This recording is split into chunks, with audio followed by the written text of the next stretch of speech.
Tracking the Tropics, powered by Bose Electric, will begin momentarily.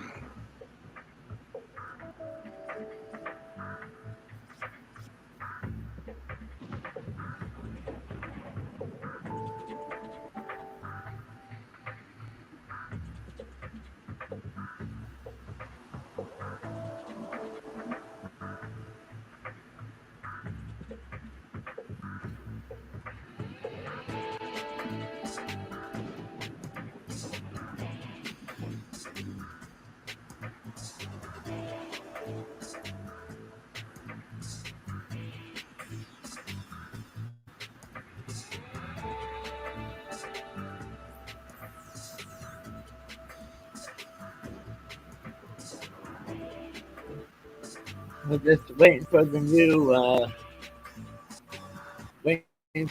track. I am where I am. I'm under a hurricane warning and a storm surge warning. Most likely we'll get tropical storms or up to hurricane force winds tomorrow afternoon, tomorrow night, and then after tomorrow. And I think on Wednesday when the winds are going to die down. But yeah, we're going to get some nice weather. Tornadoes are possible.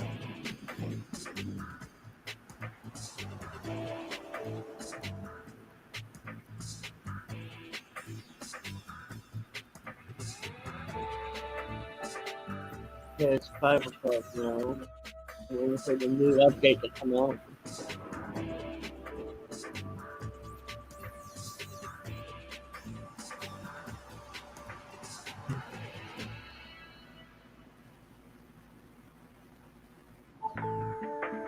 Tracking the Tropics, powered by Bose Electric, will begin momentarily.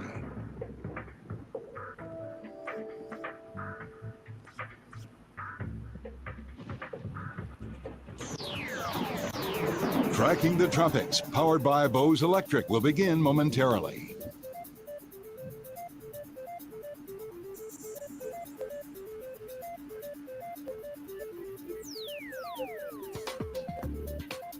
The color of my claw, if it's bothering your eyes, let me know. I can change the color.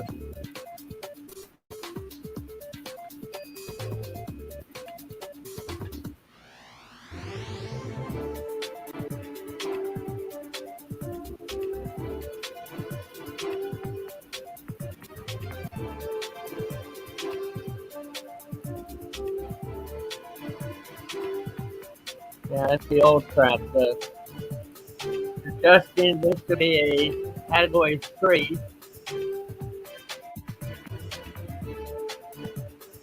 Was up to I think 115. But that makes it a major hurricane.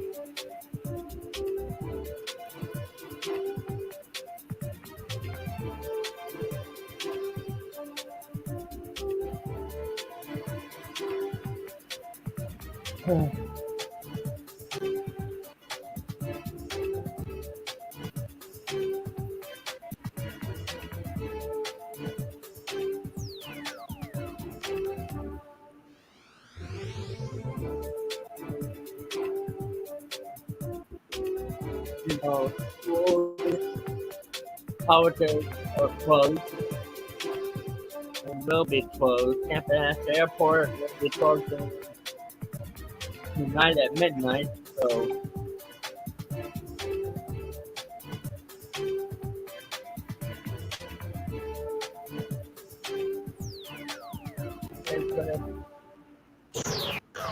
Tracking the Tropics, powered by Bose Electric, will begin momentarily.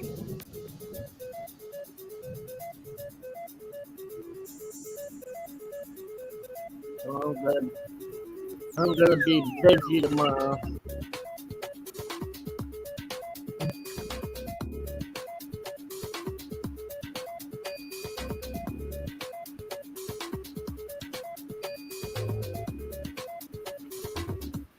3 people. You can chat. So I'm not your boss.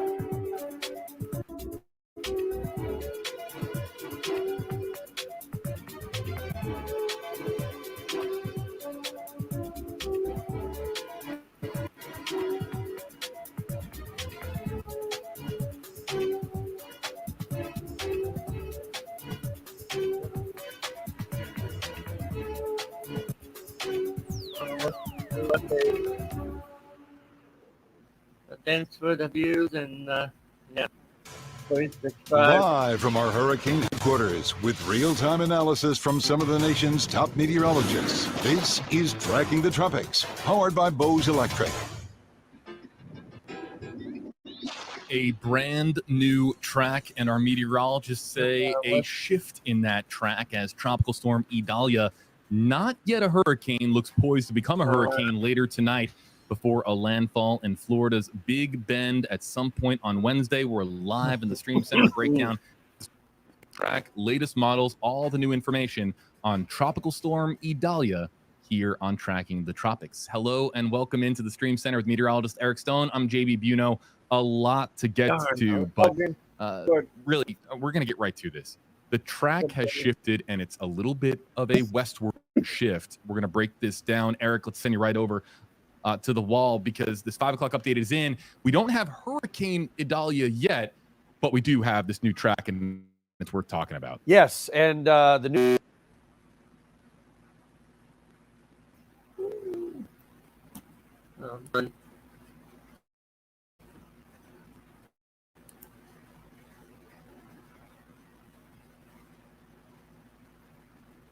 Okay, we sound good. Hey, you know what? Tropical storm IDALIA is still a tropical storm as it moves to the...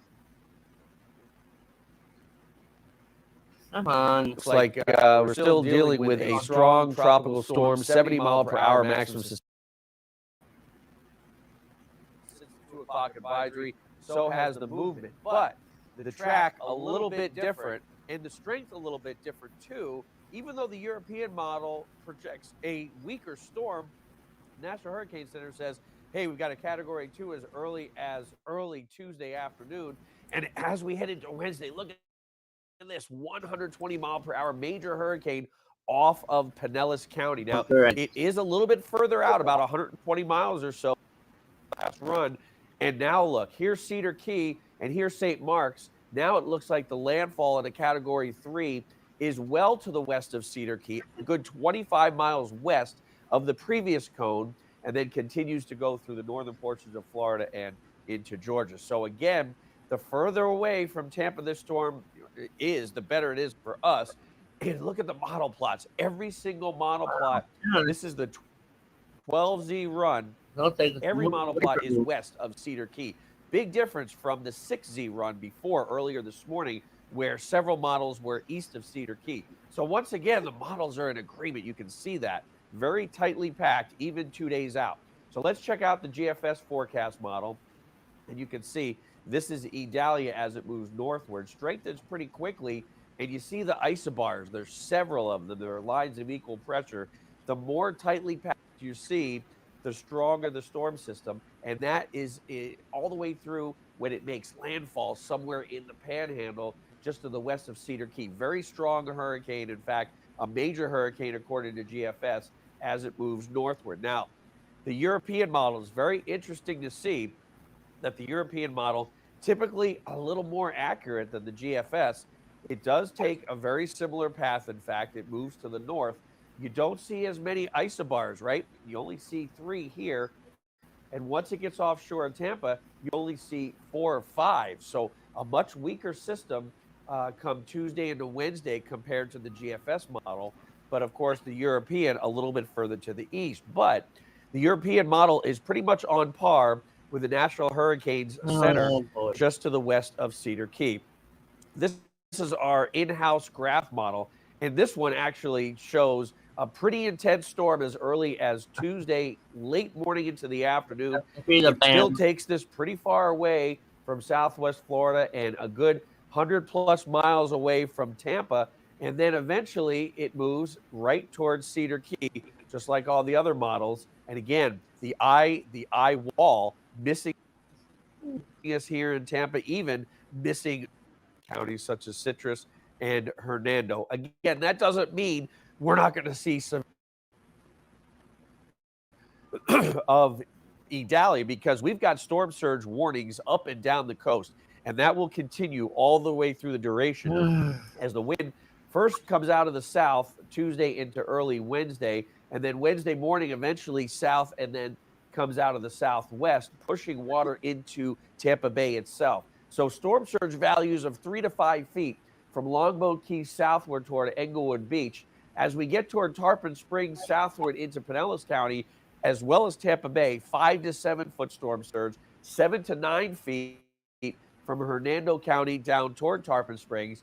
And look at that, 7 to 11 foot storm surge possible offshore of Citrus County. Combine that with a supermoon and high tides overnight Tuesday, you could add another 2 to 3 foot of what we call storm tide when you combine the storm surge and the high tide. So we're definitely not out of the woods. Even if the storm continues to move west, we're still going to be dealing with storm surge. Now, there is a hurricane warning in effect from Citrus County down toward Manatee County. I don't think many of us will be experiencing hurricane force wind gusts. The best chance would be coastal Citrus and coastal Hernando counties, but tropical storm force warning, I should say tropical storm warnings from Polk County down to DeSoto County, Hardy as well. So tropical storm force winds are likely in the gust category through Wednesday.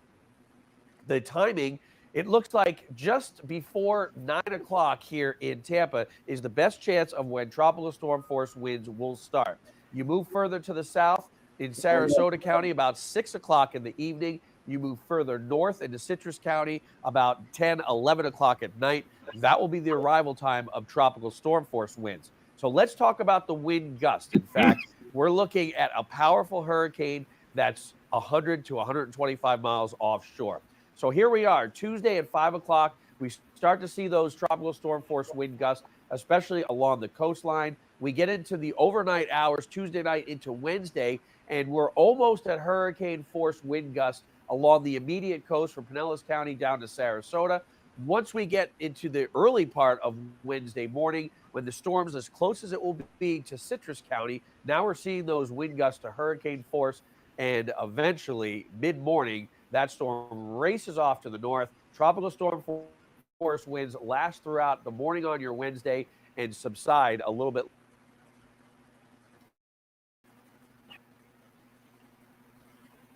Oh, come on.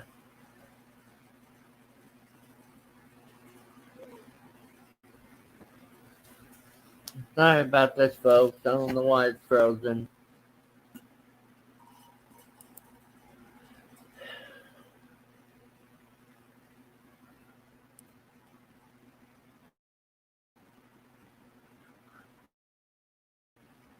And it's showing 60 miles per hour for me. So, I think we'll be all. I think I'll be okay. I've been through these things before.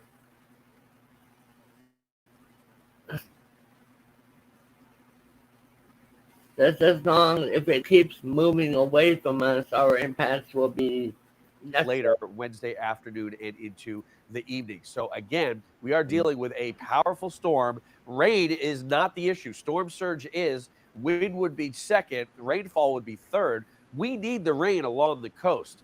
We are in a drought, so the soil is going to drink up this moisture, and we're going to see at least 3 to 5 inches of rain along the immediate coast. GFS has more of the heavy rain offshore, but I do think that the European model will verify and that we will see a good 3 to 5 inches along the coast, locally 6 inches in some of those heavy rain bands. And once you get into the inland counties, 1 to 2 inches of rain. But you know what? Even 20 miles inland up to Polk, Hardy counties, we're still looking at 2 to 3 inches of rain. So JB, definitely looks like storm surge is going to be the factor, even though the good news is the storm tracks have been moving further to the west. A westward track shift. Now it's early, and that doesn't mean that everybody in the Tampa Bay area just kind of, okay, back to life, back to no, we're still talking about life-threatening storm surge. We're still talking about impacts being felt in the especially the coastal counties of the Tampa Bay Because area. This isn't a all clear for the Tampa Bay area. Let me repeat, this is not an all clear for the Tampa Bay area, but if you are in Tampa or Polk County, let's say, you are thinking, maybe you're in Eastern Hillsborough County, you're thinking, wow, somehow, some way, this track always seems to be moving away from us with every storm that seems to, emerge in the Gulf of Mexico. We still have a long way to go, and things could, look, 8 o'clock tonight, we could be talking about the track shifting again now to the east, and then all of a sudden it's back into Tampa Bay mode. But man, I mean, people are thinking right now, if this storm misses Tampa, that is another one you add to the weather books, the weather almanac, and you look at it and you're like, Tampa might have really gotten lucky yet again, but we have a long way to go. We have a few days to go, and it's important. We have always been lucky. We were lucky with Ian. We've been noticing model trends. This is something I've learned on tracking the tropics. You never really look at one model. You look at a lot of models, like Eric is pointing out here, and you look at trends. You take model samplings, and then you build upon model samplings with more model samplings, and then you start to get a narrative. And the narrative right now is that this is pushing a little bit more west for a landfall event somewhere in the Big Bend area of Florida. Cedar Key is still on the bad side of the storm. You see it there on your map. But that area of Florida right now looks like they could get walloped on Wednesday, correct? Oh, yeah, definitely. And you know what? The cone doesn't change before these model plots change. The model plots change first. So what I look at is I look at what you're looking at right now, the spaghetti plots, and then I say, okay, what did I notice over the past 6 hours from when these have updated? And then you'll see that in the cone. So we talked about the past several hours that we noticed every single model plot is to the west of Cedar Key, yet the cone was right over top of Cedar Key. So what happens? The National Hurricane Center, they look at all the model plots and they say, okay, we need to adjust the cone. So it's like the chicken or the egg. What comes first? The change in these model plots will come first, JB, and then the National Hurricane Center, by what these model plots show, will issue a change in the cone. Now, the track shifted, but intensity is locked, man. I mean, okay, so we're talking about it's still, if you had told me this morning that we would still be talking about Tropical Storm Idalia at 5 o'clock, I'd be like, wow, that's pretty interesting, because few meteorologists had this maintaining tropical storm strength through 5 o'clock, even though, look, we expected to probably get to a hurricane at some point tonight. That's imminent. That could happen at any moment. But also, too, it's future. You saw, if you can go back one more time there, Eric, we're still talking about a landfall event as a Cat 3 in the Cedar Key area. And that means that, look, the Euro that we were talking about earlier on stream has this as a Cat 1. The National Hurricane Center is seeing this as a Cat 3. That's a 2-category difference between two very respected organizations. Again, the National Hurricane Center providing this consensus of models and this track for us, making landfall as a Category 3. Then you have the Euro model saying, look, we don't really see it getting beyond a Cat 1. That's a noticeable difference. The European, in my opinion, is the only model that barely strengthens this to a Category 1. It seems like all the other models, even our in-house model, strengthens this to at least a pretty strong 2, if not a 3. The other thing to note, JB, is that this turns into a 3 much sooner than the last cone, right? We didn't have a major hurricane due west of Tampa Bay at 120 miles per hour. Remember, it was 105. And I had said, remember the 105 number, because that's the number due west of Tampa Bay. Now it's 120. So are we going to get, there's nothing here that shows between the 120 you see and when it makes landfall. So you never know if it rapidly intensifies between the 120 and then the Big Bend where it makes landfall near Cedar Key. We're about to go to the questions and comments, but I need to be a responsible journalist here, a responsible streamer, and again emphasize, this is not an all clear for the Tampa Bay area. But Hey, with every what's update up, that we bud? have gotten today, this has looked less Hey, and less Mark, likely as a catastrophic event for the Tampa Bay area. We talk so much about Tampa Bay because we're, of course, streaming from Tampa. That's our market. But also at the same time, it's a very highly populated, condensed area or dense area of Florida with a lot of people in Pinellas, Hillsborough, Pasco counties. So Sarasota, buddy? Manatee, when you factor in the entirety of the Tampa Bay area, that's a lot of Sorry people for getting this impacted. bro. And look, if you just look at sheer population numbers, there are fewer people up in the Cedar Key area, getting closer to Apalachicola. We're getting to a less densely populated area. Doesn't make it any better for the state of Florida if it's you, of course, if it's your house or your neighborhood getting impacted. But Tampa Bay, with so many people densely populated down here, including a lot of people that have moved down here to our area from the Northeast and the Midwest, this is looking less and less likely as a catastrophic event potentially when this makes landfall on Wednesday. Let's get to the comments. You can use either of the hashtags on your screen, hashtag HeyJB or hashtag HeyEric. If you use one of those hashtags, we can feature your question on screen like this. And we're going to Instagram Live. Yeah, hello to our Instagram audience. You guys can wave back. Hope you guys are doing good out there on the WFLAJB Instagram page, hashtag HeyJB. Trying again today to see how Fort Myers will be impacted. Super worried about the impact there for residents and the bald eagle nest as well. Harriet. Yeah, I mean, Harriet's flew the coop. You know that? Harriet's not there anymore. Yeah, what's the latest with Harriet? M17, whatever he is, had been taking care of the little kids, and I don't know what's going on with Harriet. Someone thinks that she got hurt. I don't know what happened, but hey, either way, the good news is this is going to be moving so far away from Fort Myers that they're very unlikely to even experience tropical storm force wind gusts. And in the Fort Myers area, at most 2 to 4 foot of storm surge. Sure beats the 18 foot they had with Ian.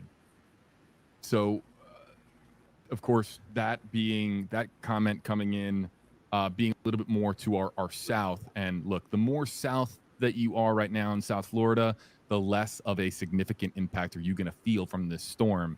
And look, there are some areas that are like, you know what, if we get some fringe rain from this, some outer band rain, we'll take it because we need the rain. It's been extremely dry in our neck of the woods in Florida. Let's get to the next question. And this comes from YouTube Live. Hello to our YouTube comment section. Trio wants to know, hashtag HeyJB, what do we think about the strength of the storm? Will we get a Cat 5 or just a Cat 3 or even a Cat 4? All these numbers talking about the category strength. Look, if you believe the Euro, we're talking about a Cat 1. If you believe the National Hurricane Center and their consensus and all the data that they have collected from various models, including the Euro, look, that's looking like maybe a Cat 2, Cat 3, maybe a Cat 4, right, Eric? Maybe. Very unlikely. Again, it's going to encounter some wind shear, but what's working for the storm is the hot water temperatures in the low 90s. So, again, once this thing emerges in the Gulf and it starts going over top of 90-degree water, that's when we're going to start to see the big jump in numbers. And you know what? People are wondering, wow, we thought this might have been a hurricane at 5 o'clock, which I wouldn't have doubted it. But look at the structure. This doesn't look like a hurricane, JB, right? You know what a hurricane looks like. This just looks like a cluster of showers and storms that are, revolving around a disorganized center of circulation that is starting to get better organized, but not yet. This does not resemble the satellite of a hurricane. So it doesn't really surprise me that this wasn't upgraded to a hurricane, because on satellite, it sure doesn't look that impressive as of yet. Yeah, again, we were talking earlier about when you look up in your textbook, your encyclopedia, what a hurricane looks like. Is that what it looks like? No. You want to know what a hurricane looks like? I'm going to show you what a hurricane looks like. A hurricane, like Franklin. Okay, let's go full screen here. Check this out, folks. That's Franklin, way east of the Florida Peninsula, and that looks like a hurricane. This is NOAA satellite imagery. And my goodness, it looks exactly what you would expect a hurricane to look like. Now compare it to the bottom left-hand portion of your screen. You're looking there at IDALIA, and it just looks a little, what's the word? Give me a word. Disorganized. Yeah. It's a cluster, it's just not getting its act together. And hey, you know what? The past couple of days, it's trying to get its act together. There's still a lot of wind shear that is dealing with, but as it moves into the eastern Gulf, the wind shear does dissipate. Now, the question is, how is the wind shear going to affect the rest of the path of Idalia? Obviously, the European model thinks it's going to impact it quite a bit. It's got a very weak hurricane. There's really no such thing, but compared to a major hurricane, a category 1, which is totally different than a category 3 moving just offshore of Pinellas County. Good to report, though. And I'm just thrilled to say these words. Franklin is a nothing burger for us, man. It's nothing. It's not going to be a big deal for the continental United States. Bermuda, a little different. Yeah. They're used to getting storms like Franklin out there because they're just in a really bad spot in the Atlantic. But look, we're very grateful to report that you don't have to worry about Franklin in your neighborhood unless you're joining us from Bermuda or somewhere else in the Atlantic Ocean. Let's get to the next question or comment, and let's go to Holly Miller on Facebook Live. #AJB. How will conditions look here in Citrus County, Eric? Yeah, and again, when I put up the wind gusts, let's take a look at what happens tomorrow evening and Wednesday. So Citrus County, it takes a little while before you get in on the action, but look at Wednesday morning. This is 5 a.m. and you're seeing wind gusts near 80 miles per hour, right? And again, that's hurricane force wind gusts in Citrus County and also in Hernando County. Look at Brooksville, 79. So if you live in our northern counties, the worst is going to be early Wednesday morning. And yes, you could experience 70 to 80 mile per hour wind gusts, which is hurricane strength. Yeah, that's interesting, obviously, for Citrus County. I want to get to Jam Taco on YouTube Live. #AJB. Is this going to be another Hurricane Ian for the East Coast? We lost our carpet last year, 40% of our drywall still living on cement. Thinking about the people in the Ian impact area. Man, can we just talk really quickly about how grateful we are that Fort Myers and that area just isn't getting slammed again in back-to-back years? Because we had that problem in Louisiana in years past. We had that problem on the Florida Panhandle in years past where it's one after the other. And look, the peak of hurricane season, folks, hate to report it, but it is still ahead. It's the first and second week of September. That's peak hurricane season. Idalia could be the first. I'm looking here at our alphabet here on our screen. After Idalia is Jose, Katia, Lee, and Margot. After that, we're hoping that we don't get too far into the alphabet. And if we do get too far into the alphabet, we hope that it's those fish storms. It's those storms that are staying out in the Atlantic, like Franklin. But man, just grateful for the folks like Jam Taco, going back to this comment here. People that are joining us from Fort Myers area who got just wrecked last year. It's getting extremely. We're getting way closer to a scenario where we can confidently report that that area of the state is just not going to see too much of an impact other than some storm surge, right? No, and she asked the East Coast, and what I think she means is for the East Coast. I'm sorry. So once it went through Jacksonville, apologies, I missed that. Once it went through Jacksonville, then it made another landfall. Remember, That's right. in the Carolinas around Charleston, and so. There was more devastation in the Carolinas in addition to devastation in Florida. Well, what's going to happen with this storm is it's going to continue to move to the east, and it will move along the coast of South Carolina, but then quickly move out into the Atlantic. It's not going to go out in the Atlantic, then turn back to the north, and then hit the Carolinas as Ian did. Sorry, I read that comment as Gulf Coast. I don't know why. I think it's because we've had so many questions about Gulf Coast, but yes, that was an East Coast question. So I went on my big lecture about how great Fort Myers. But it is good that Fort Myers isn't getting it. Yeah. A lot of comments here that I'm scrolling through, folks. Bear with me. Xavian hashtags for us both. Can this shift towards New Orleans by any slim chance? We were just talking about, hey, areas that have been hit by their fair share of hurricanes. New Orleans in the last 5 years, they have gotten hit by hurricanes. really no chance, right? No, Eric? no. There, like I said, there's a trough, a big trough that's deepening in the eastern part of the country, and it's going to deepen right over New Orleans. So this storm is going to be guided north and then northeast by that trough that's moving across the country. So really no chance that New Orleans is going to be affected by this. You know what though? I mean, look, can we get a graphic up that highlights Panama City? I don't know if we have one in our system anywhere, because Chris and others have been. Now that we're talking about a track that is nudging a little bit west, a few dozen miles at a time, Chris wants to know how Panama City is looking. And Panama City, of course, between Tallahassee and Pensacola on the Florida Panhandle, and maybe we can show a graphic if we have one in our system that highlights Panama City. And I don't see anything that's that shows Panama City. Panama City. Let me try to zoom in on this graphic. Again, this is the Euro. Yeah. Panama City is basically on the edge of, you see where it sticks out, that little triangle. I can't point to it here. I don't know if you can. But the very, very western edge of the light green, that's Panama City. And there's really, you can keep your eye on it there. It's just not going to get much in the way of wind, and not going to get much in the way of rain. And the wind's going to be coming out of the north. So it's going to be pushing water away from Panama City. So Panama City, you're definitely going to be spared in this storm. Yeah. Yeah. Panama City westward, you're going to be looking pretty good. You'll have a breezy day late Tuesday and Wednesday, but no tropical storm force gusts, nothing like that.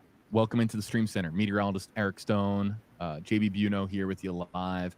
He's the expert meteorologist. I'm the guy who fields your questions. We have to repeat this every few minutes. Use hashtag HeyEric or hashtag HeyJB if you want us to feature your comment on screen. We've got a lot in the queue. We're going to try to get to as many as possible. If you're thinking, my goodness, why won't JB take my question? A lot of it is luck. I'll try to get to as many as I can. Just please be patient. Hang out with us. We will get to your question, provided that you continuously try to get my attention with it. When I look on stream this way, that's when I am looking at the comment section, scrolling in, but I only see ones with hashtag HeyEric or hashtag HeyJB. So if you're trying to get my attention, that's how to do it. Let's go to Cyan. Hashtags for us both. Any severe threat for Orlando? Well, there's also always a possibility of isolated tornadoes, right, with any of these storm systems. And I remember Cristobal was way, way in the Western Gulf. And there were actually in Orlando, there were rain bands that caused tornadoes. And there was a tornado in downtown Orlando a couple of years ago. I think it was 3 years ago with Cristobal. So again, with any, storm that's producing rain bands from water to land, you get the friction, you get the spin ups. The only severe weather for Orlando would be the possibility of isolated tornadoes within the rain bands. Let's go to this one by. All right, man. Eric, help me. How would you say that name? Oh, D.Y. Quunks. You know what? Let's go with hashtag HeyJB. What is the probability of the models to shift further south like Ian did last year? All right, I'm gonna take this question and ask Eric right off of that. Yeah, Eric, the chances that there is a hook. The chances of all of these. All of there isn't every one of these. There isn't one outlier that's making the hook. Yeah. All of our barely in the pot spaghetti. Not one of them is making that big dramatic turn. They're all going through Big Bend. Right. So, exactly. And there's really nothing. There's no cold front this early in the year that's going to sag far enough to the south to steer Ian to the south. It's just not going to happen. I really believe that this track that you see, and I've been saying this on the air all weekend long, is going to come to pass. It's the strength that we're not sure of. The intensity is the one that we're not so sure of, but the path takes it through Cedar Key. If there is that hook, bear with me because I know you're cringing because I'm going against every advanced computer model on the planet. If it does take that big curve that way to the east, what does that mean for the status of hurricane forecasting models globally? We're in trouble. Because, see, with Ian, Right. it was 2.5 days out before the models corrected themselves. And again, that was because there was a cold front and a trough, a very strong one in the eastern part of the country, and it just kept digging south. So the models didn't mess up where Ian was going. They messed up the strength of the trough and how far south it was going, which is what caused Ian to go south and east. And here, we just don't see that. It's too early in the season to get a trough that comes all the way down into the panhandle, and it would have showed up by now in some of the models. And let's remember, folks, so many people, and I've seen this in our comment section, Eric, so many people remember when the models were wrong. But no one wants to ever give credit to the National Hurricane Center or to the Euro or the GFS, these models, these extremely advanced forecast teams that put these models together and help assemble all this data into a concise, neat graph for us to see. No one wants to give them credit when they're right. Everyone just wants to remember in the history books when they were wrong. But there's a lot of instances where the models were correct. And so while it sticks out in your brain when they're wrong, please remember also too that there's a lot of times when these models are spot on. It's just because it's expected, it just doesn't stick out in our brains as much. It's kind of like the USA basketball team, the men's basketball team. They're expected to win because basketball is considered to be an American, or has in years past considered to be an American sport. But when the U.S. men's basketball team loses, everyone can remember the year that they didn't win the gold medal. And it's because they're expected to win. The models are expected to be correct. And when they're not correct, people remember. But no one gives credit to the years when it was right or the storms when it was right. So please keep that in mind, that these models, a lot of them have nailed it in the past, and they're all now pointing in the same direction, the Big Bend area. But to Eric's point, we're just seeing variance when it comes to what the intensity will be. Will it be a Cat 1, Cat 2, Cat 3, dare I say a Cat 4? That is where there's less confidence, right? Yeah, and it reminds me of Eric Stone should have won that pinball tournament, and Right. I never hear the end of it when I don't win the one I should have won. But the rest of them I don't hear anything about, right? I mean, so JB hit it right on the head. You don't remember when the models have gotten the storms right, but when it got wrong. But you also don't remember that even 2 days before Ian, when the models corrected themselves, the models were right 48 hours before Ian actually made landfall, right? Early Monday afternoon, before, so it would have been September 26th last year, the models had this storm between Venice and Fort Myers Beach. And that's what wound up happening. Well, we're already within that 48-hour window. So the chances of such a big move 38 hours away, it gets slimmer and slimmer the closer we get to landfall. If you're going to be a Tropics umpire in our comment section, call balls and strikes. Don't just call strikes. Call balls and strikes. Sometimes the models get it wrong. Oftentimes they are right. And you have to remember the times that they were right in addition to remembering the times that they were wrong. That is enough of us giving our big up here, lecture to people. But you're really quick, Eric. Yeah, one thing to point out, notice the black line. The black line is the average, right? And notice how most of the models have shifted west of that black line. Wouldn't be surprised if slight trend continues to the west, but we'll see what happens in the next update. I want to, yes. And again, a reminder, because I'm seeing some comments here in our comment section. I'm not a meteorologist, but I do pay very close. Ask Eric, ask our team. I work here with the weather team specifically because I pay very, very close attention to storms. And again, I'm not a meteorologist. I can't talk to you about atmospheric conditions. I can't talk to you about the advanced science when it comes to these storms. That's what Eric is here to provide. What I can provide is context when it comes to past storms, because we're on season 5. I've hosted this show for 5 years. This is season 5 of Tracking the Tropics. And even before Tracking the Tropics began, I covered storm after storm after storm, including flying into Hurricane Irma with the Hurricane Hunters. I was in Irma. I've covered a lot of storms in my news career. And that goes back to my time in Mobile, Alabama as well. I've covered storms on the Florida Panhandle. Storm chasing on the Florida Panhandle. So I don't know about the specific science when it comes to forecasting these storms, but I can at least hold my own with Eric when it comes to provide some contextual history when it comes to the record books and what storms made impact here in the United States. Let's get to the next question. It comes from one of our YouTube moderators, and Chelsea might have noticed this from one of our other commenters, and she's trying to get my attention with it. Hashtag HeyJB, when will the storm have a measurable eye and a measurable size? Because if we come back here and we look at the satellite imagery, you'll see, folks, that yeah, there is no eye with that blob that we're calling IDALIA. And I'm sorry, IDALIA, if that's not the name you want to be called. It's kind of not the best term to call you a blob, but you kind of look a little bit more blobish, if you will. Again, I was just talking about how I'm not a meteorologist and I don't use the scientific terms of calling a storm a blob, but it does not have an eye. That is very clear in the bottom left-hand portion of your screen here, Eric. No, definitely not yet. And I've never seen a tropical storm with an eye either. So, I think as this really starts to strengthen and develop, especially heading into Tuesday morning and early afternoon, that's when I really think we're going to start to see an eye develop. Overnight tonight, I think it's still going to keep getting its act together. And then I'm telling you, once it gets in the Gulf of Mexico, where those temperatures are really, really warm, that's really when this thing's going to blow up. And that's when I do expect that eye to form sometime early tomorrow.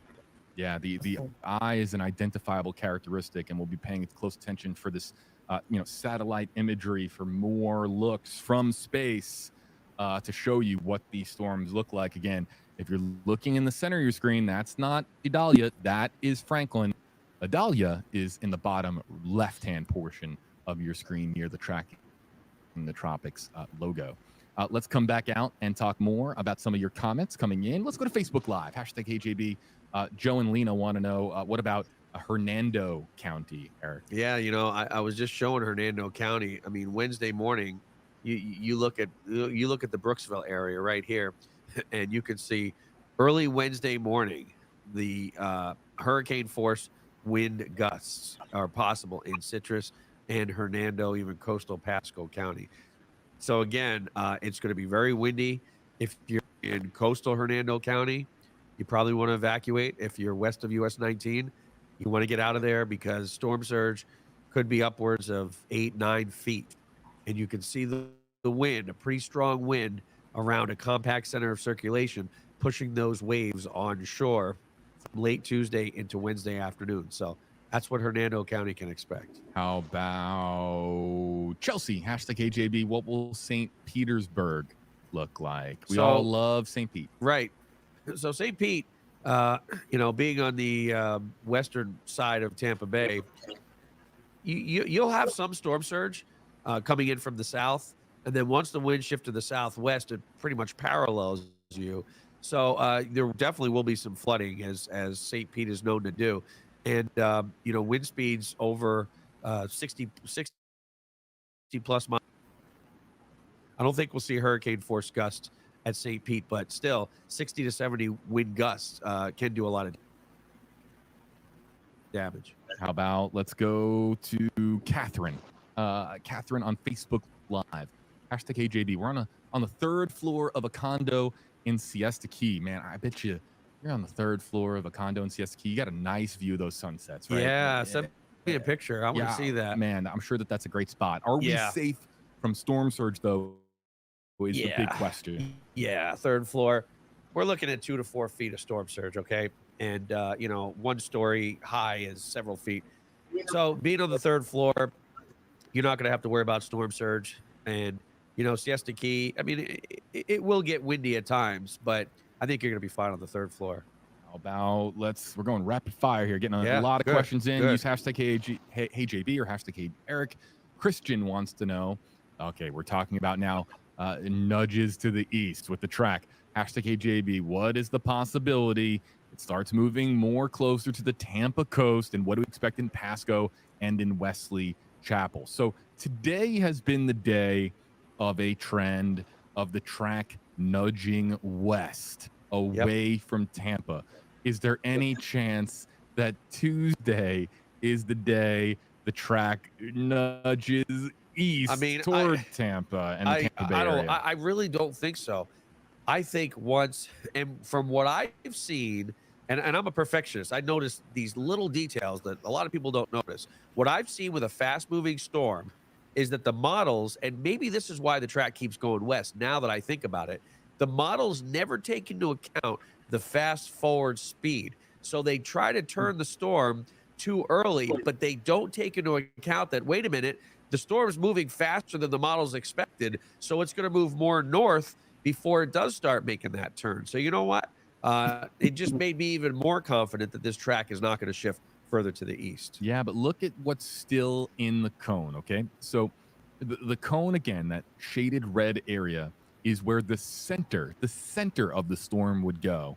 And if you went to the rightmost extreme, the eastmost extreme,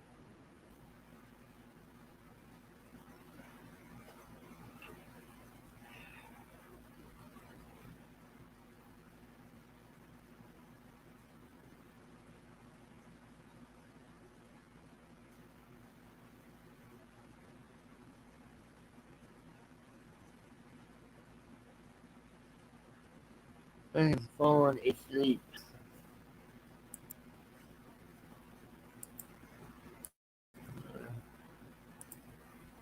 Trying to see how long I've been 9 for.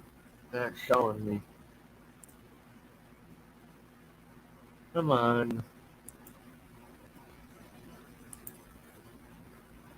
okay, and it really did make that turn, if you will, more aggressively towards the east.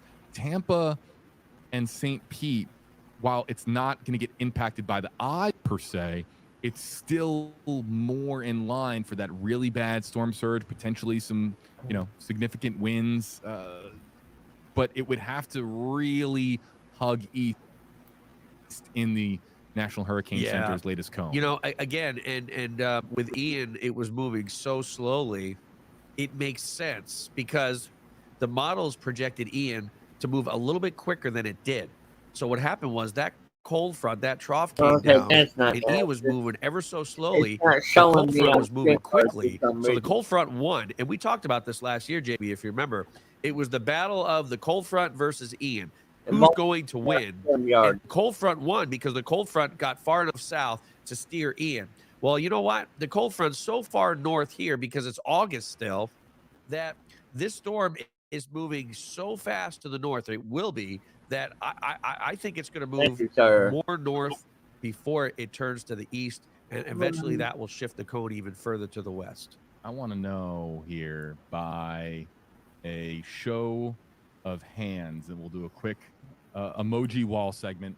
By a show of hands, do you miss Pickles? Pickles from the morning when our dog was in here. Do you remember who was on stream with us last year during Ian here in the Stream Center on Track in the Tropics? My goodness, we were talking about Ian over and over and over again for I think we had one stream that went on for 18 hours. Really quickly, Jeff Barrett has something for our. Oh, you don't? Okay, he doesn't. Who remembers? Yeah, hand raised emoji. If you throw an emoji up on screen, it'll appear on screen. There we have the hands being raised. I want to see. So Nathan remembers, Megan remembers, Sean, Jorge, a lot of folks who are raising their hands. We were on stream a lot. I forget how many hours it was total, but we had one live stream that went on for 18 hours straight during Hurricane Ian coverage. That was pretty significant. And so some of the funny emojis coming in here too. But yeah, is it going to look like that in the days ahead? Man, I don't know. I'm fine with it. And there's a lot of interesting emojis coming in. There's the hurricane emoji. There's the tongue out emoji. Some hearts. The thumbs up, the hallelujah. I call it the hallelujah. You know, the hands up one. Hallelujah. The game over. See, that's the pinball right there. Game over.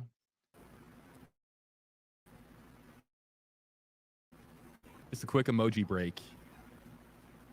There they all are. Okay, everyone's all right. So yes, raising their hands to remember when we were on stream a year ago, or what was it, 10 months ago?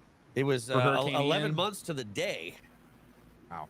The 28th of September. All right, back here on stream. Thank you for your emojis, including, you're always going to get a couple of, the poop I emojis. try in to there go too. It's for just when I hit the 2-hour mark. when you ask for emojis, that's just in the recents. That's just always for some people. It's just going to be there. A lot of questions still coming in. Use hashtag HeyJB, hashtag Hey Eric. I want to go to Team Brittany. Team Brittany, one of our great moderators on the WFLA YouTube page, and she said before our comment section was blowing up with emojis after we called for them, says that there were a lot of people in the chat asking about the Ocala area. What do we say, Eric? Yeah, I definitely say hurricane force wind gusts in the Ocala area. And, Ocala is very close to still being in the cone. Looks like it's out of it by just a little bit. But I wouldn't be surprised if you saw with a Category 3 storm just off to your west in the Gulf, if you saw at least 70-mile-per-hour wind gusts, sustained wind 45 to 50 anyway. And you'll get those rain bands, so you'll get 2 to 4 inches of rain throughout, which we all need. But Ocala, I don't think you'll see hurricane force strength. Maybe wind gusts slightly under that. We've got a comment coming in here from Facebook Live, and it sounds like a really loyal viewer by the name of Amy Forret. Hashtag HeyJB. I understand that Franklin is very organized. Oh, yeah, it is. But will pull to the north. What are the odds of it steering Idalia towards a southeastern direction since Idalia is not quite developed? Said that she's watching from Clearwater and that she's been watching nonstop. Thank you, Amy, for joining us here on Tracking the Tropics. Really, the bottom line question to kind of the overarching question to hop off of Amy's comment: does Franklin have any impact whatsoever on Idalia? No, thanks for watching us, Amy. But no, Franklin is probably over 1,000 miles away from Idalia. The only thing that's steering Idalia is a digging trough in the central and eastern part of the country that is sucking Idalia northward, or pulling Idalia northward. I guess that's a better word to say. And so whatever's happening with Franklin is going to be affected by the same trough, but it's going to move Franklin so far away from Idalia that neither one is. They're independent of each other. You know what's interesting? Now I'm just noticing. What's that? I should have paid closer attention to the timing. Is this going to slow down? I don't believe so. I mean, we were talking about Tuesday impacts being felt in the Tampa Bay area. Basically, we were talking, Jeff and I were talking about that on stream. We were talking about that on stream this morning. But this timeline here in the center of our screen has Idalia as a Cat 3 off the coast of Pinellas County by 2 a.m. Wednesday. Right. So, I mean, it's looked like Tuesday evening, 8-ish, through Wednesday morning, 6 to 8-ish, will be the worst. Okay. Again, and it's interesting because if it does move slower, then I believe it would take a more easterly track and it would gain more strength. But if it does move faster, it's going to do the exact opposite. So again, forward speed is going to help dictate how strong this gets as well. Can we also just quickly talk about, the movement speed stayed the same. I mean, we're still moving now, straight north at 8 miles per hour. So that's, and we expect that number to go up. We expect Idalia to start moving into the Gulf and moving closer to Florida, really in the hours and day ahead. Right? Yeah, and I don't think Idalia's speed is really going to increase until it gets past Cuba and gets into the Gulf of Mexico. Once it gets closer to that huge trough in the east, it's going to help pull IDALIA, and I think that's when we're going to forward speed increase. Use hashtag AJB, hashtag Eric if you want to have your question featured on this edition of Tracking the Tropics, powered by Bose Electric. Welcome into the WF Now Stream Center. We go to Pamela. Hashtag I'm in, that's Missouri, MO. Yep. Remember our state abbreviations? Oh, yes. yes. Remember that day in elementary school? I do. Yeah, there's an MO, an MIS, an MD. Mississippi, Maryland, Michigan. Maryland is MD. Yeah, Michigan's MI, Mississippi's MS. MA is Massachusetts. There's a lot Oh, of I'll M's. never forget that one. Oh, yeah. Near my home. That's exactly right. So from Missouri, I'm worried about my parents. They live on a condo in the 9th floor right on Madeira Beach. Do they have to evacuate? Well, they're in zone A, I'm sure. So they should evacuate. Yeah. The 9th floor of a condo, you're not going to deal with already storm been surge. ordered. It's it's a concrete condo, so you're not the wind isn't going to. But if you've got a lanai, you've got sliding glass doors, And then any some therapy. windows, Beautiful there. they could all be damaged, depending on what glass you have. So, if they tell you to evacuate, then you should. But on the 9th floor at Madeira Beach, Southern Pinellas, you're not going to be affected by storm surge. So, as long as your windows and doors are protected. We got Fastball joining us from Gainesville, wanting to know how bad the wind speeds are going to be over there, Eric. Yeah, Gainesville. I mean, you're probably going to have hurricane force wind up in Gainesville, if not at least wind gust over 80 miles per hour. It's going to be pretty bad the further north along 75 and east of 75 that you go. So, I mean, the Gainesville area, you're easily in the cone, and it's looking like a major hurricane is going to be within at least 50, 60 miles from you, if not closer. JB Buno, Eric Stone, here with you live on stream. Checking in, Eric. How you doing? No, hanging in there. Number 2 pinball player on the planet. But I mean, you're a former number 1, and so I know, two-time world champion. Man, that's thank you to everybody for being here. We try to, of course, be an interactive destination for you to join us in our coverage. We take that very seriously here. This is our venture into interactive journalism, interactive forecasting. Tracking the Tropics is our really flagship program for interactive forecasting. The idea that people can ask us questions, and also too, let me point this out. We did this last year with Ian. People that join us on stream can provide us with basically the weather forecast from outside their house. Last year during Ian, you might remember, Eric, people were saying, I'm in Naples right now. I'm looking outside of my window, and this is what I'm seeing. I mean, we can bring in people's comments. There's no way to know for certain whether everybody is telling the truth, but we do get a consensus from people that are joining us from the state of Florida or beyond, and people that can tell us exactly what they're seeing out there. You guys are eyes and ears for everything tropics. So we appreciate you joining us wherever you're joining us from. Every time that you use a hashtag, it supports our venture into interactive journalism. And wherever you are watching from, Tampa Bay, the Big Bend, elsewhere in Florida, elsewhere in the United States, elsewhere in the world, thanks for joining us here in the Stream Center. Eric, it's always fun to stream with you, my friend. Yes, always.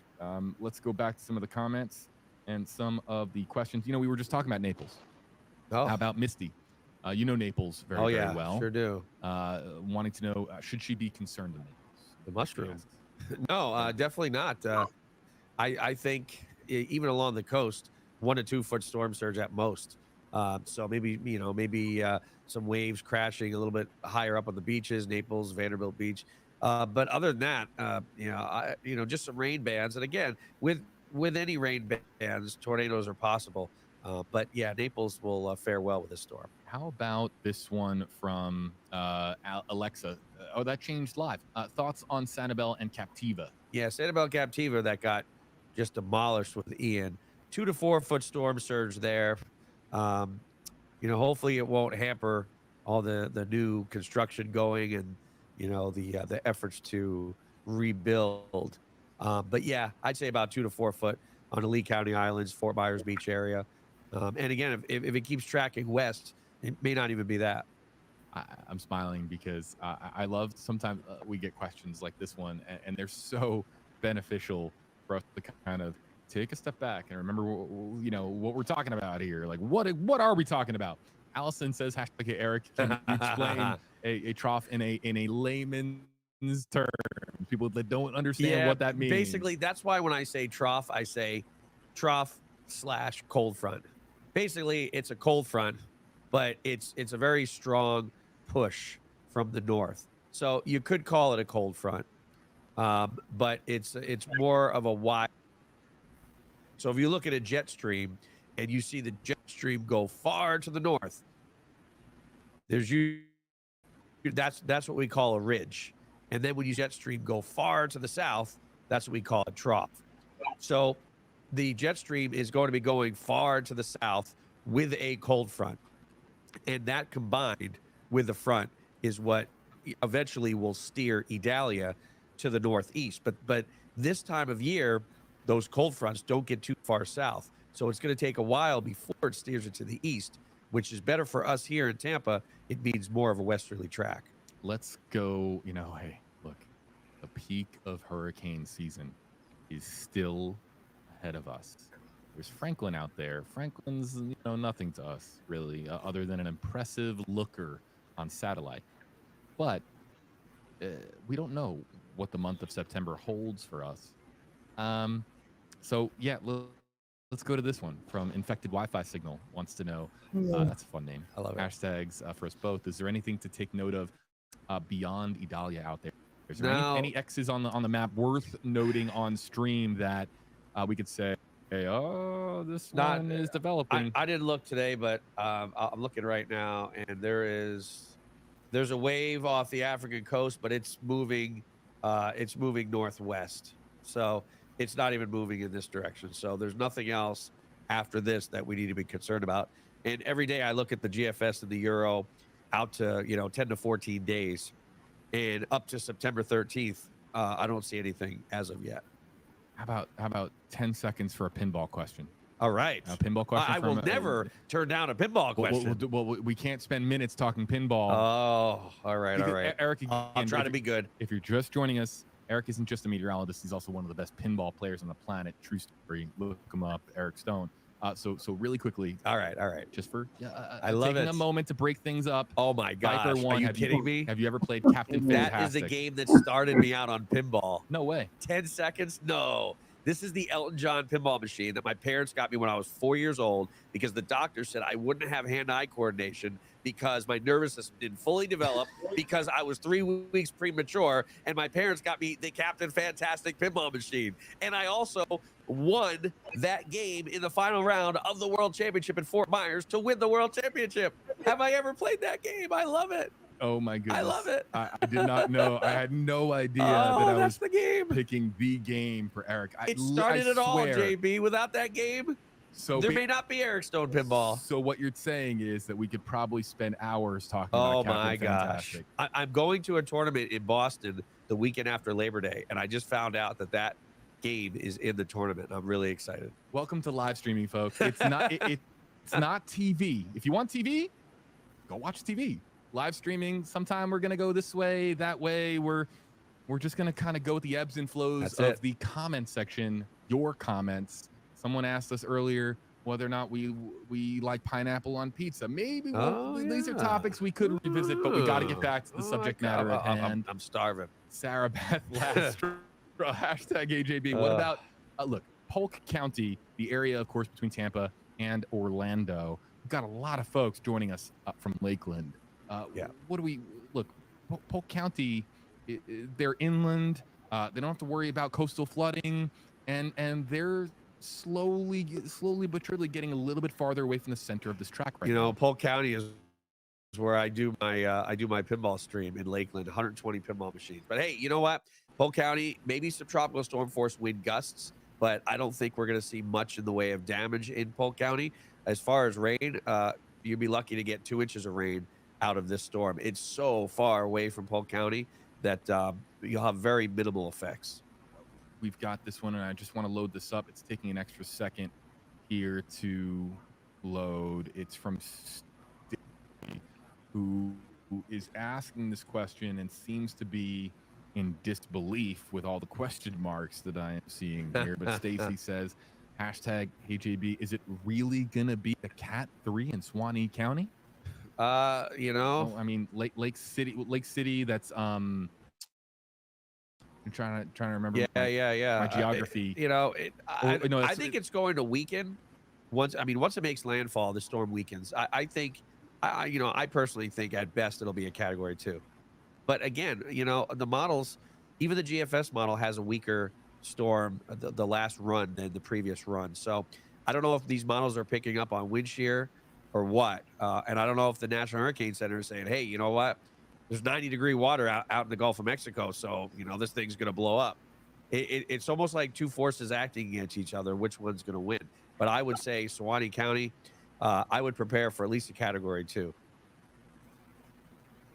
Let's see here what's next in our comment section. Man, they're really scrolling in fast, and a lot of people asking. Look, we could talk pinball all day, folks, but are they asking pinball questions? There's a lot of look. I know I know there's a lot of pinball questions coming in for the one and only Eric Stone joining us here on stream here. So let's go to Tropical Paradise. That's where we live. You know what? I love Tropical Paradise, right?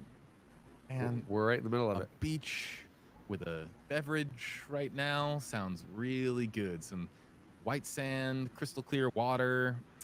You know what? Wait till this weekend. And also funny too, my system couldn't read the emojis, so it just says hand pink waving, hand pink waving. That's kind of funny.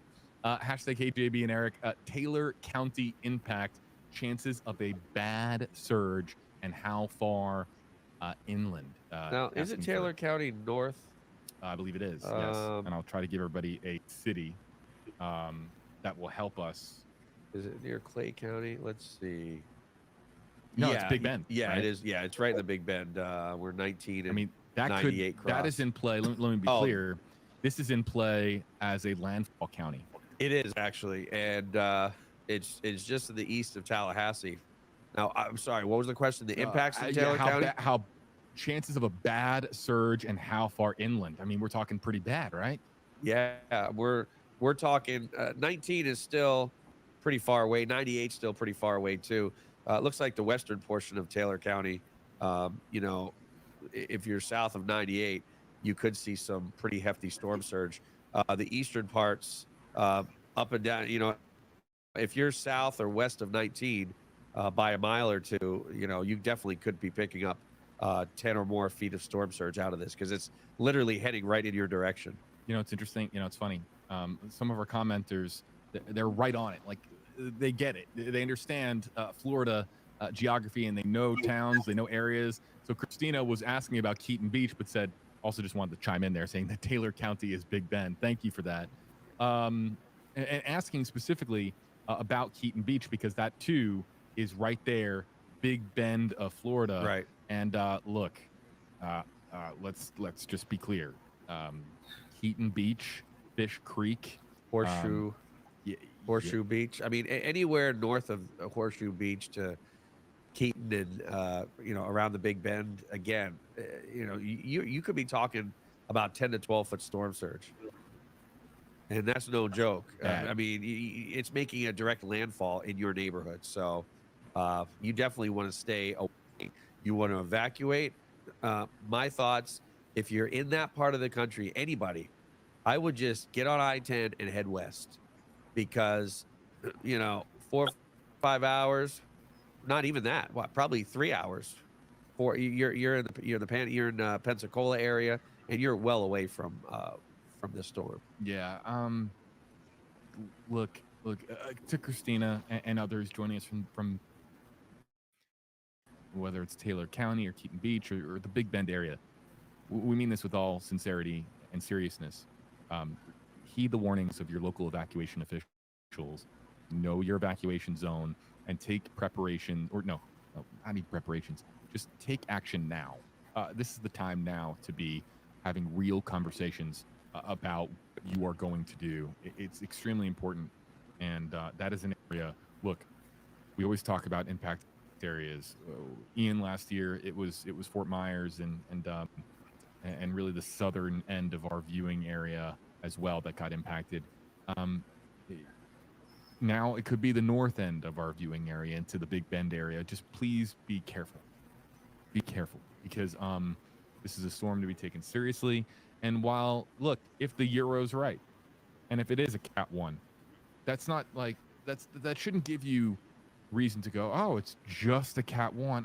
I really, that always like makes me twitch a little bit when someone says, oh, just a Cat 1, because a Cat 1 can still bring catastrophic impacts. A tropical storm with the right conditions can still bring catastrophic impacts. And we're talking here about life-threatening storm surge. So please be careful. Please listen to your local emergency officials.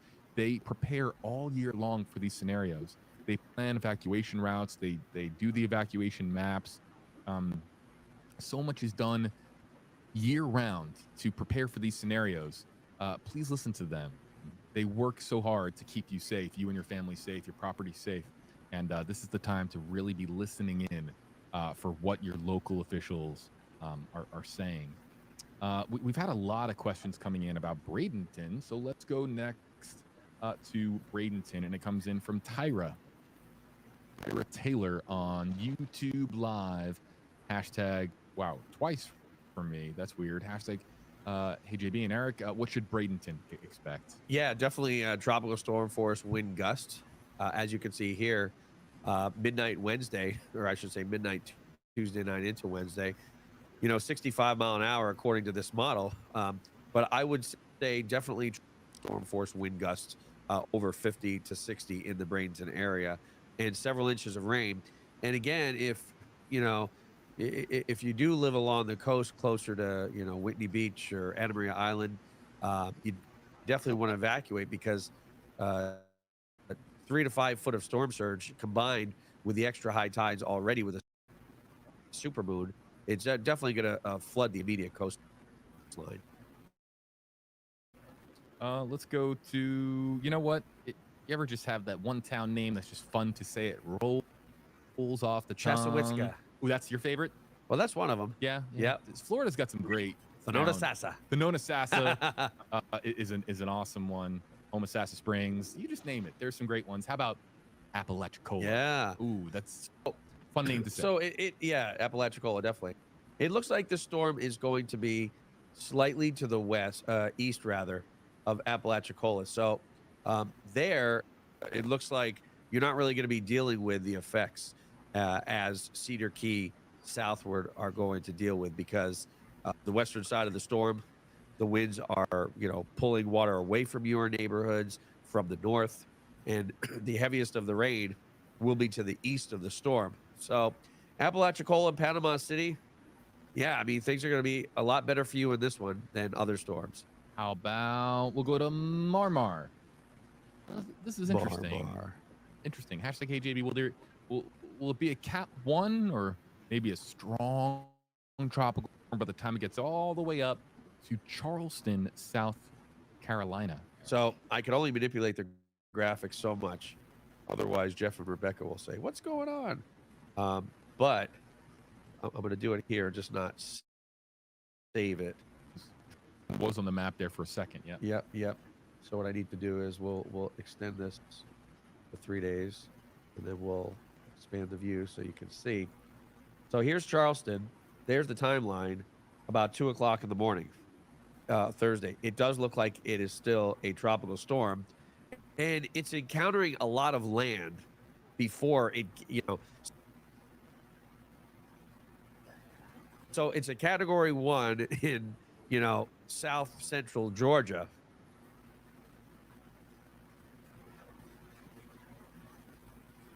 And, then it becomes a tropical storm shortly after. So I think in the Charleston area, it will probably be more like a 40 to 50 mile per hour tropical storm in Charleston. So definitely not a hurricane. No way. Good to know. And staying over land, not going out of the water like Ian did, and then coming and hitting Charleston from the other side. Not like that. But look at that. Again, an event for Florida, Georgia, South Carolina, North Carolina before maybe hooking back out to sea, and then it's it's long Close to range Bermuda again. models. Oh yeah, wait a minute, really? No. Yeah. So you're But very weak. Okay. A very weak system. It's going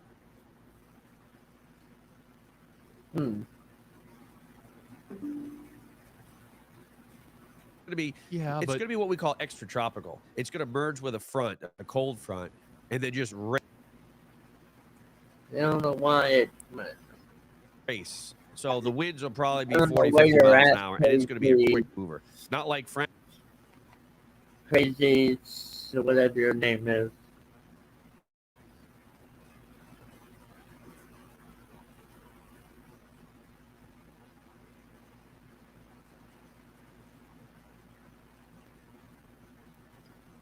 Well, I don't know where you're located Franklin, at, that so could provide devastating winds. So you're saying that Franklin could really impact.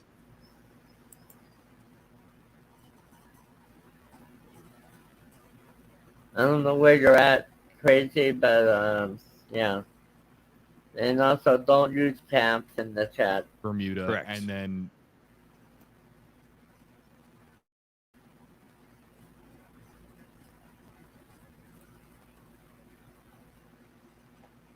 just the remnants or the aftermath of Idalia could also hit Bermuda.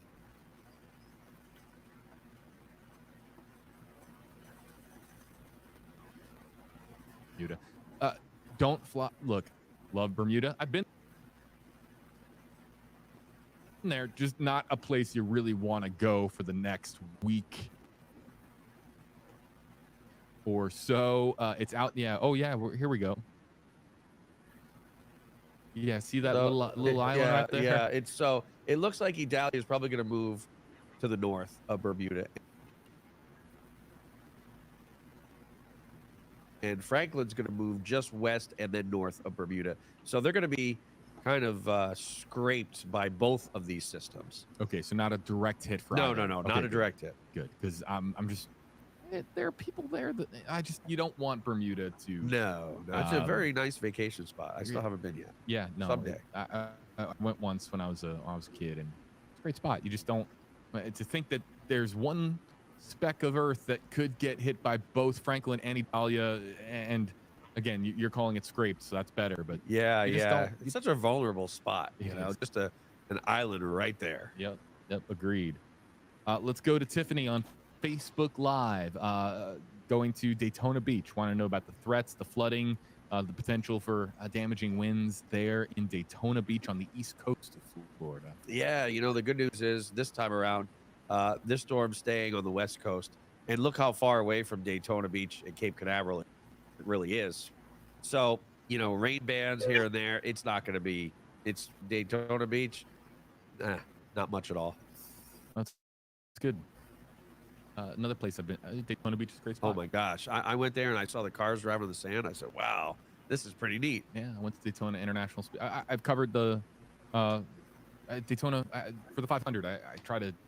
I don't try to. My station sends. It's just a great place. Just great people out there, and there's a pinball place out there too. Every pinball place on the map. Just about. It's one of those that you walk in, you pay like $15-20, and you play all day for free. That's cool. Yeah, we had a few tournaments there that I won. You have to show me a thing or two one of these days. Yeah, I stink. We need to bring a pinball up here. I'd never get my work done. No. If you want, bad idea. Yeah, no. We would EDM music playing with a pinball and some iced tea. Oh man, I'm in trouble. Jules wants to know about Dunedin. Dunedin is look, a lot of folks. I've seen a bunch of comments about Dunedin. It's again right here in the heart of the Tampa Bay area. Jules probably knows Reboot. It's a barcade with plenty of pinballs, tournaments there. Hey, you know what though? It is close to the coast, so again, being west of 19, the storm surge there is going to be a good 5 to 7 feet. So you might want to think about evacuating, especially if you're right along the coast.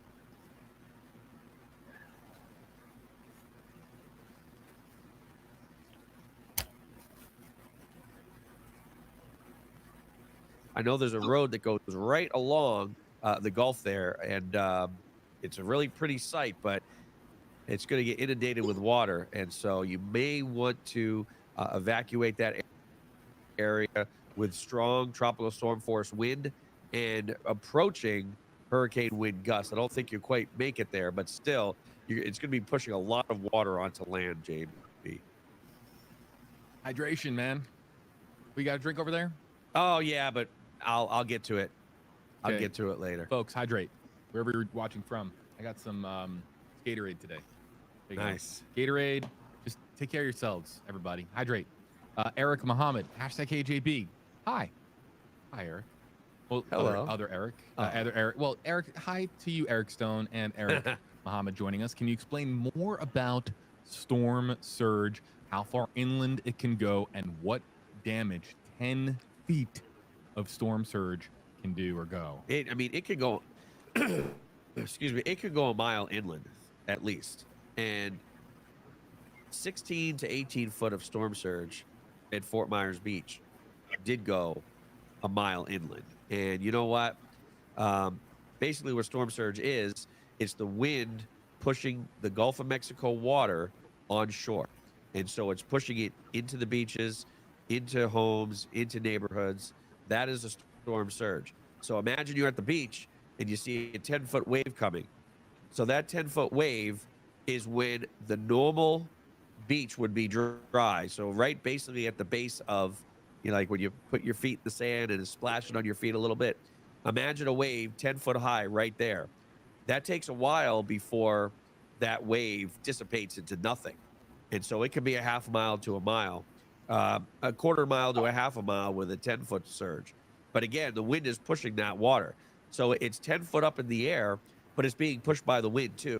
So it's not like just a 10-foot wave crashing and then dying off. It's a 10-foot wall of water that's being pushed at 70, 80 miles per hour. And again, it all depends on the strength of the storm. So Marie is then following right up with you, wanting to know about storm surge, what we could expect in Ruskin. Yeah, see, Ruskin's south of the bay, so I don't think you're going to really deal with much. The wind's going to be out of the south, and if you're on the south end of the bay, Ruskin, Apollo Beach area, I just even Riverview, I don't think you're going to have to worry about storm surge because the water's going to be pushed up into the bay, into the downtown area, into parts of the eastern Pinellas a bit, but not there in Ruskin. I think you'll be fine with storm surge. Okay, let's quickly reset here to talk about our coverage plan going forward. Eric and I will be on stream answering questions for another 10 to 15 minutes tops. We have vocal cords to worry about. As far as the mine's starting to go. Yeah, no, we got some. This is live TV. You talk in spurts. Live streaming, you talk for long periods of time. If you go back to our Ian coverage last year, I have a full voice at the beginning of our coverage. I'm sure Eric did as well, and then towards the tail end, we're getting our vocal cords are just taking a beating, and so we are going to be streaming, during the advisories. So Eric and I are going to be doing another 10-15 minutes on this live stream. We're going to keep the live stream open after 6:30, but we're going to have another live stream at 8 o'clock tonight, 8 o'clock for the next advisory. That's the next advisory time, 8 o'clock Eastern, and I'll be joined by WFLA Chief Meteorologist Jeff Bear Ardelli, and we've got something to share with you at 8 o'clock too.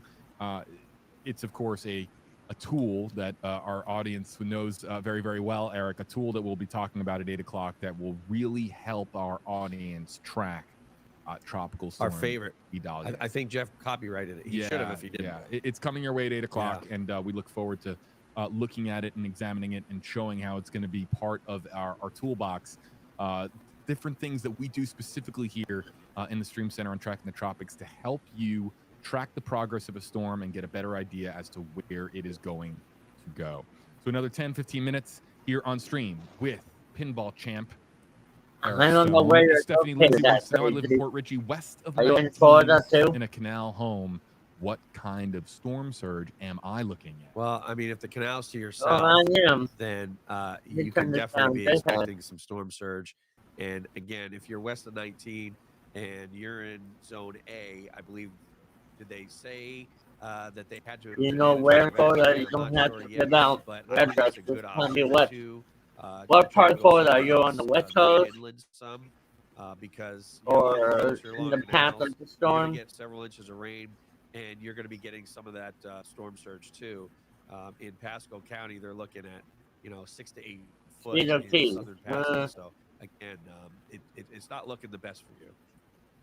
Let's Well, the go native track to, has you know what? data, This or one just what popped I up want to on my call her. screen. It comes from The native track has delta going right towards Speed of T. shout out to my buddy Ed. I Lives think in that's a Valrico. Category 3 He hurricane. lives, in Valrico with his So, wonderful wife and 2 daughters and son. And I think sometimes you he hangs should. out with us in our chat. Are you in He's a great friend of mine. Some great evacuation some of his zone or friends no? also too in the Valrico area. Valrico's awesome. And Dana or Dana, either or, joining us from Valrico. Now that's a little bit more, inland as far as Hillsborough County municipalities go. But what do we expect in Valrico? Have you ever been Eric? to Stingrays in Valrico? No, it's that one I haven't. It's a good pinball bar. There's actually a tournament tomorrow night, but I told them they should cancel it because of the storm. Yeah, it's a good place. I do have some friends that live in Valrico as well. So, not much rain. Tropical storm force wind, not anywhere near hurricane force. You will have hurricane force winds. In Hillsborough County. Hurricane force But you know gusts. what? As long as you get everything Will have from the storm outside surge. that could blow around inside, So I would say you should be this. fine. Let's go all the way up to northeast Florida for this one, Amanda, on Facebook Live. And it looks like the channel right for you from the native track. Florida. That's outside of the Tampa. That's You East need Coast. to try That's, to. north of Daytona Beach, south of St. Aug. Almost a space coast, really. Come on. You know what? Things looking really good on the East Coast. This storm is moving more south to north versus southeast, southwest to northeast, like Ian did. So even places like Orlando, Cape Canaveral, St. Augustine. Once you get toward Jacksonville, though, then you're still pretty close to a Category 1 hurricane. So you will be in the Jacksonville area. At least tropical storm force wind. I don't think you'll see hurricane force wind. And really not much in the way of storm surge. City is under a hurricane warning. South and southwest. Winds are at 70, moving north at 8. Let's go to. Make sure you have water, canned foods, not the batteries. We've been doing a lot of locations. Okay, this that area. Well, this town. Stay away from windows. Get hit, but I want to go to Sherman. For this one, and let's skip up with the native track, the latest forecast, the latest information from the Hurricane Center. Yeah, we were talking about this earlier. If Idalia is slower, like Ian was, that's all I can. It would turn to the east sooner. Only advice I can give right now. Terms, cold if you feel like that, you don't feel safe, or you can go and stay out of the shelter. I'm pretty sure they're going to have shelters open in your area. At a pretty good clip. You just have to call your emergency management. Slightly moves to the west. Yeah, let's pay attention to this. And I've been through hurricanes. I've been through. Maybe I went through Irma. About Hardy County. Now that's more Charlie, now, and Hurricane Gene. So looking pretty good if you're joining Ada. Down 17, wherever you live in Hardy County. You'll get some rain. You'll get some wind. And 150 mile an hour wind. Force gusts. I've been through it all. Some heavy rain bands. And again, when I say you might get this tropical storm force gust or hurricane gust, those would be in rain bands. It wouldn't be a constant 45 mile per hour wind gust. It would be when those heavy rain bands come in, updates from the National Hurricane Center. Wind gusts, and that's what I say for Hardy County. How about man, I'll tell you what. Hold on. It's loading. Nick, I got you.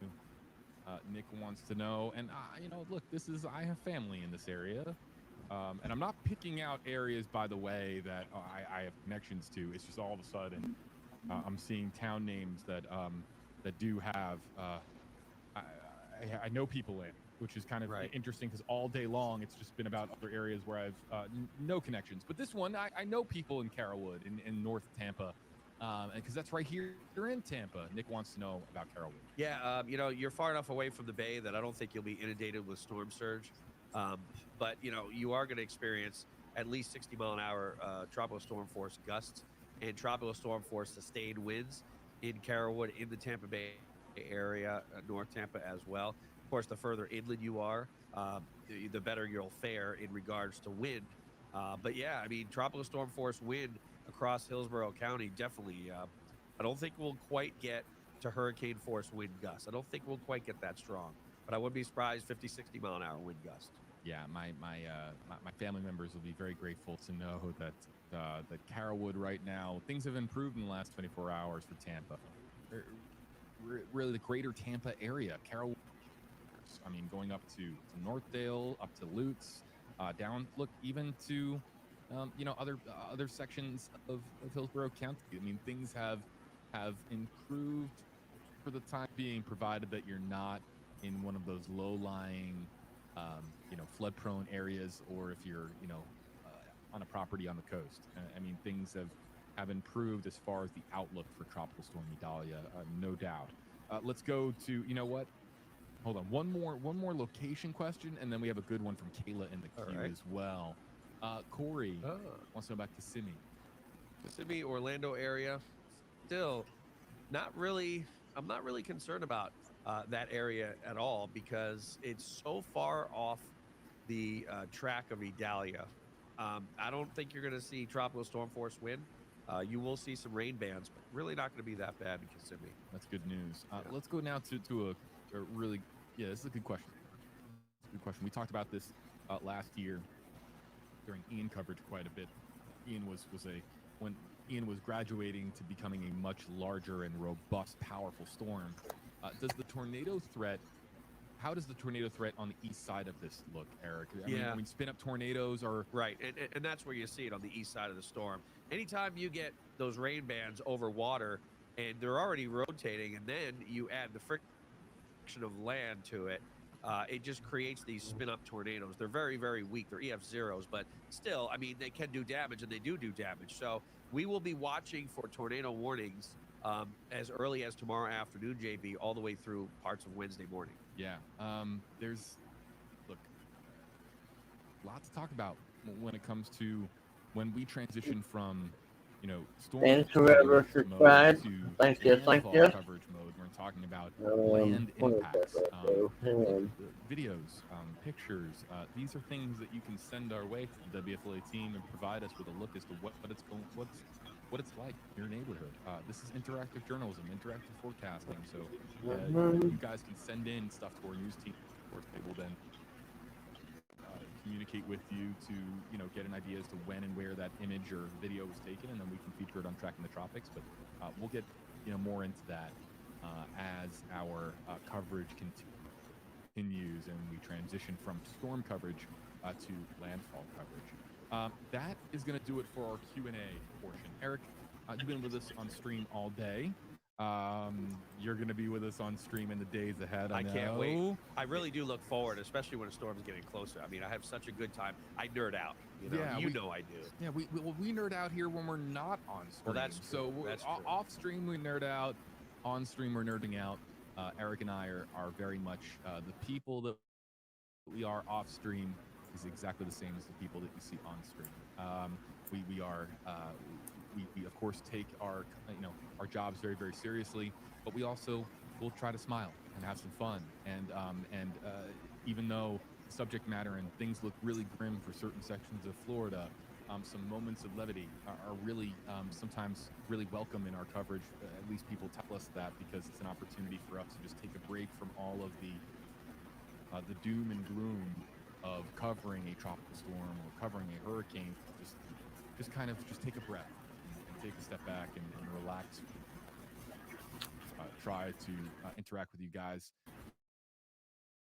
with more than just storm topics and topics related to the tropic. Topics related. Say that tropics. 5 times. Yeah, right. Say that 5 times fast. Eric, before we hop off stream, I'm going to just solo you up. any real point of emphasis that you want to make, things that you're going to be watching in the hours tonight, things you're going to be paying What I'm going to be attention watching is I'm going to be watching these model plots, and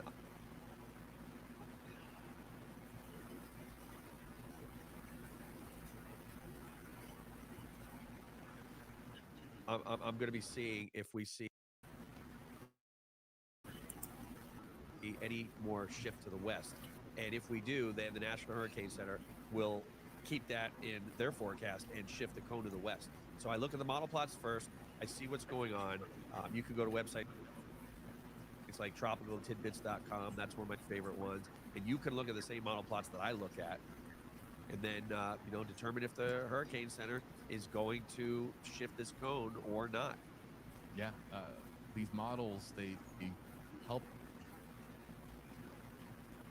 us form a consensus. It's look, the more models, the more data that we have, the better equipped that meteorologists like Eric are to be able to provide accurate information on the stream. So really, just big thank you to all the work that these forecasters do with the various organizations. The National Hurricane Center, located in Miami. We are an extension of them in the broadcast community. We try to do our very best to team up with them. We've had people from the National Hurricane Center on previous editions of Tracking the Tropics to talk to them about their methodology, to talk to them about their workflow, to talk to them about the science of what they do. And so we take our jobs here very, very seriously. We talk all season long about storm preparations, tropics education, how we can prepare for situations like this.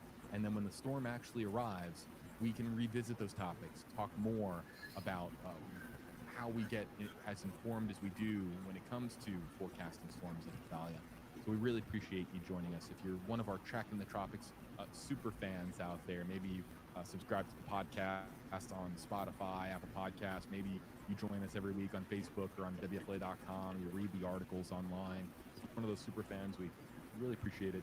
And if you're new to the program and you're just finding us, or you only really tune in for storm coverage or landfall coverage, we appreciate you as well. Just anyone who hashtagged along with us. This isn't the end of our stream. We are going to be doing one more stream tonight at 8 o'clock Eastern with Chief Meteorologist Jeff Baradelli. But this is a big applause button thank you to meteorologist Eric Stone for his first day on our IDALIA stream. Thanks, Eric. Thanks, my pleasure. Yeah, we appreciate it. All right, folks, for meteorologist Eric Stone, I'm JB Buno. We're going to be giving our vocal cords a rest. We are back in 90 minutes, 8 o'clock Eastern time with the latest advisory, all of the new model data that we're going to be getting in. That's coming your way, folks, at 8 o'clock with Chief Meteorologist Jeff Baradelli and myself. We'll see you for the stream tonight on WFLA Now.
Find Tracking the Tropics on these platforms. And for storm updates, the latest models, and helpful resources, visit trackingthetropics.tv.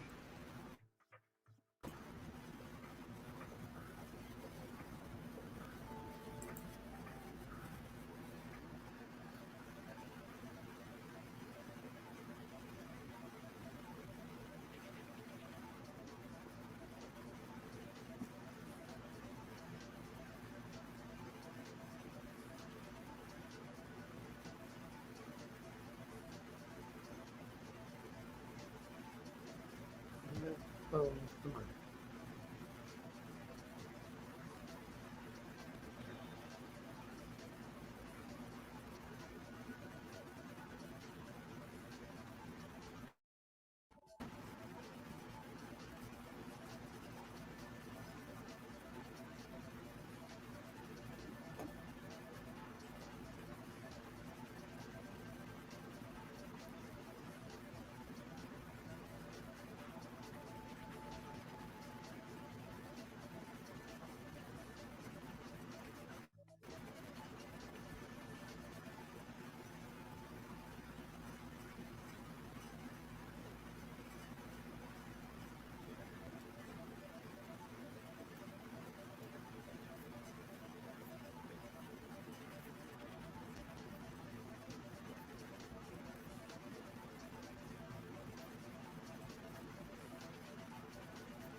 Well, I think I'm going to stop it here.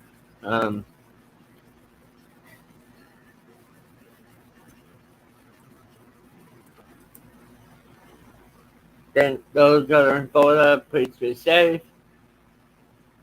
Stay up to date with the latest information from the National Hurricane Center and the Emergency Management.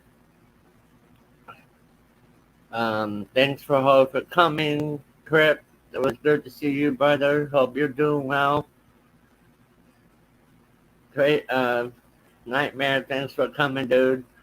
And Crazy, be safe. And I may go night tomorrow, depending on if I have power. If I don't, then I won't be able to go live. But thanks for everything. Thanks for the support. Thanks for whoever subscribes. Thank you, thank you. It's really helping my channel out. I'll try to keep everyone updated on how I'm doing. I might have to update my post little 15-minute short videos on my phone.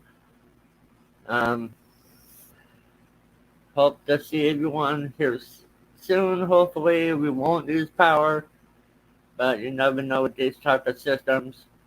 Thanks for everything, and have a good evening.